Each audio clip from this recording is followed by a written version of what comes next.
Hey, what is up everyone? Ben at ProFixerr, and in today's video, I'm going to show you how you can set up your own DIY fume extractor using parts that you found on Amazon. This is the same fume extractor that I use at my solder bench. It's the same one that we use for our laser, and it's really good because it has incredibly high volume of flow, and it's incredibly cheap as well. Sometimes you go to pick up a fume extractor and they're incredibly expensive, but you can pick these up for right about $100 and have yourself a really good fume extractor for soldering or for realistically anything else that you're doing. All of the parts on my workbench, including these items here, are linked up in the description below. And also, don't forget to subscribe to the channel, like this video, and also hit the notification bell so you can see all the newest videos as we release them here on YouTube. Without further ado, let's get started on assembling this DIY fume extractor.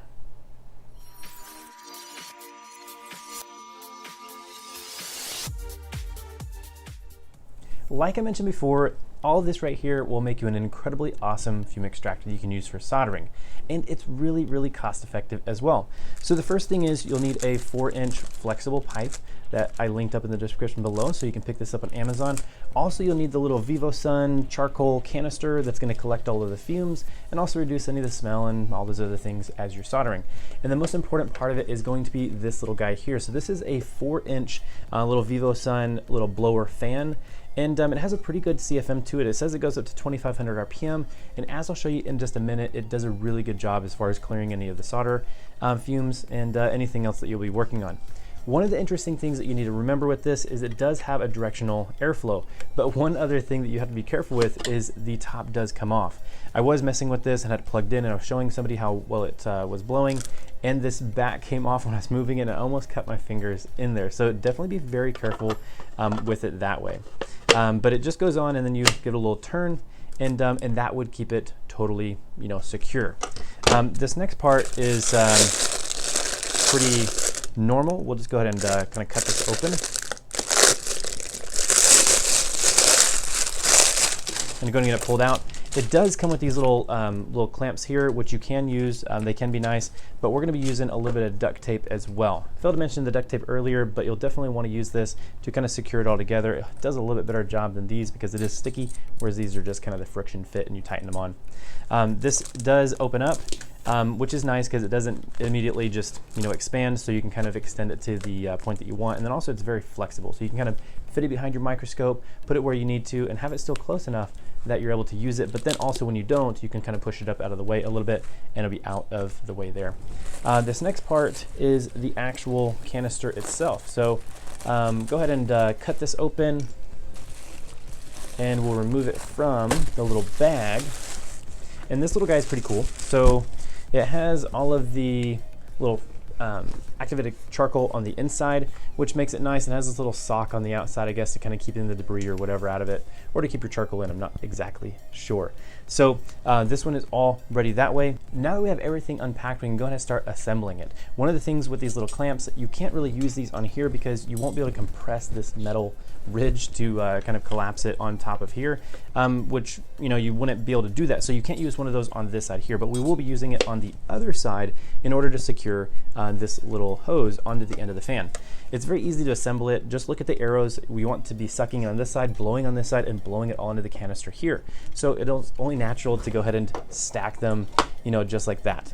The next part, go ahead and take some duct tape and take a few small little pieces at first to kind of secure it in its spot. And probably a little 4-inch piece just like that. Go ahead and tear it, and then we will kind of go down through here and secure it on. Makes it a little bit easier than like one massive piece, and allows you to kind of go around the edges a little bit easier, and then you can always secure it with more pieces as you go, but 4-inch pieces or so seem to be kind of the right amount. All right, so this is the last piece that we're going to put on there. I got pieces overlapping and going around the whole thing. So now it's going to be blowing all into there. One thing I did want to mention is because this little top does come off, make sure that you glue it on. So I'm going to pull this off here. I actually do have some glue, so really just any kind of glue that you have that's kind of rubbery, even hot glue would work in a situation like this here. But just go ahead and put a pretty liberal amount into the little crevice there. There's little keys on here where the where that little connection locks in from that little top lid there. So go ahead and kind of put some inside of that little area there. And that way, once you go to put this on, it'll kind of glue into place. So we'll try to find that wherever it is. There we go, kind of sits, and then just lock it into place. And now the glue is all smeared into those little keys. You'll never have to pull this thing apart, so no issue that we're gluing it together. And also, if you did need to pull it apart for some odd reason, you probably could still do that. The next thing we want to do is, this is much larger than this piece. So we're going to go ahead and just leave this off for now, and we're going to add it in just a second. But go ahead and extend out just a little bit right here, and this may actually help to tip this on its edge so that we can place it on there a little bit easier. So kind of with it on its side, go ahead and just slip this over the top. Be a little bit tight at first, but it should slip on pretty decently. This little crinkle of the little aluminum foil stuff, and just like that there. So got it on there. I want to go ahead and duct tape all of this to secure it in place. Then we're going to put one of those hose clamps on there and then tighten that up as well. So I'm going to go ahead and pull this and go ahead and do the same thing like you did here, but do it on this side.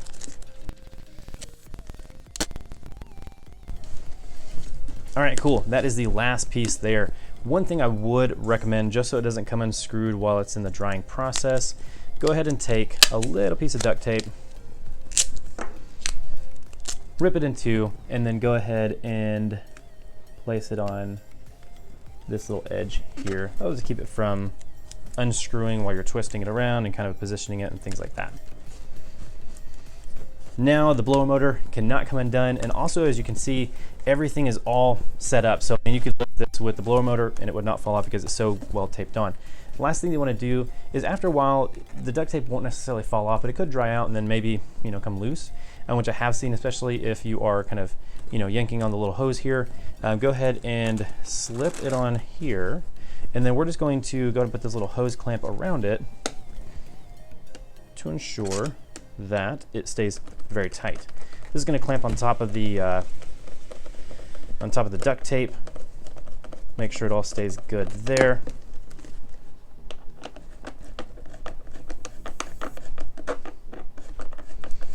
And there isn't anything really that's too tight. Just tighten it up until, you know, the resistance gets pretty heavy.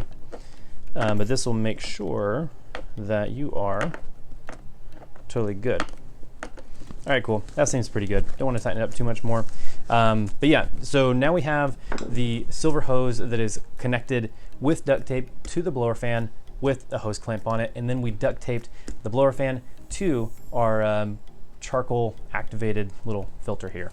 So now we can go ahead and set it up. Generally, you'd set this on the floor behind your workbench because you don't want the little motor too close to you, just because it is a little bit noisy. It's actually very quiet, but if it's right next to you, it's just kind of buzzing, and it'll be a little bit more noisy than you'd want. But for this demonstration, I'll leave it right here. So go ahead and pull this, and you can stretch it out and place it on the workbench wherever you want. You'll go ahead and plug it in, and this should, I'm going to reach the little outlet there. It kind of starts up. It starts out a little bit slow, and then after maybe 5-10 seconds, it'll be going full speed. It is pretty, it does suck pretty good, so if you like clamp it onto something, you'll see the hose actually tighten up on it, which is kind of cool. But yeah, as you can see here, we're gonna go ahead and, let me just move this to right there, that way you can see. And I have this little thing of old Radio Shack flux that I picked up a long time ago. Super dirty stuff, makes a lot of smoke, but I wanted to kind of show you with my iron here kind of what it looks like whenever you run those and what to kind of expect with this. And so as you're soldering, you'll have it just a few inches from it with our iron turned all the way on with just a little bit larger tip, so it makes a lot of smoke. And as you can see there, definitely with a whole bunch of smoke coming out of here, it definitely sucks it up pretty good. So definitely does a really good job, and so it's pretty cool to actually see that. So I wanted to show you a little bit closer. I wanted to show you that for sure, just to kind of see how that goes. and it's all sucking up into the carbon filter with all of the smoke and things like that that you are soldering with. So it definitely makes for a much better environment to be in, especially if you're going to be doing any kind of soldering. I highly recommend this, even if you are hobbyist level or even if you're professional level. Definitely make sure that you do have a good fume extractor to be sucking away all of the fumes as you're soldering. And this is a pretty extreme amount of smoke that it normally makes, and so especially if you have much less, it'll do an excellent job as well, because we saw that it did an incredible job with this one here. And as you can tell, like with the fan on, it's actually not too loud. I don't know exactly how this sounds right now, but I wouldn't imagine that it's too loud at all. But one thing that you can do to make this a little bit easier to turn on and off is you can actually get a little wireless switch. I will link that up in the description below. You can set all of your whole workstation on those. Basically, they go in place of an outlet, and you have a little remote to turn on and off the different outlets. So you can turn on your fume extractor when you need to, turn on your soldering station or your LED light, whatever it may be for your workbench, which is really nice. And I'll have those linked up in the description below as well. I hope you enjoyed this video, and you can now assemble a very simple Amazon DIY soldering fume extractor. And this is absolutely so important. And so do not skimp on this if you're going to be doing any kind of soldering of any level. But I appreciate y'all watching. If you enjoyed this video, go and hit the like button, subscribe to this channel, and also don't forget the notification bell so you see all the latest videos as we release them. And once again, my name has been Rosso, and I'll see you in the next video. Bye-bye.